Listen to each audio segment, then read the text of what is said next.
So what's up guys, yan i-test fire and chrono check natin tong nabuo natin, no? So yan, bagong gawang ano to, AK, yan, no? Kitang kita nyo naman ang detalye, yan, naka-enlarge na grip yan, no?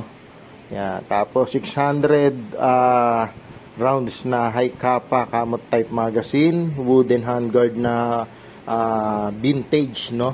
Tapos yan, naka flash hider na napakalupit, no? Sa kabila naka-setup na yan. So yan, iba yung switch nya.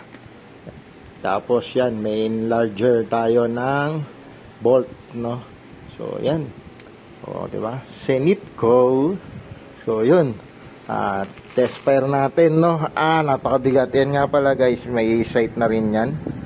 Yan, ganda ng rear sight, no? So naka-attach yan dun sa dust cover, no? Yan, so flip up yan, no?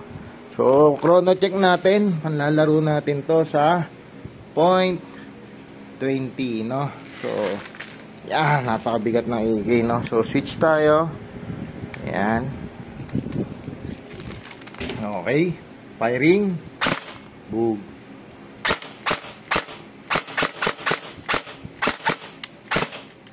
So consistent, no?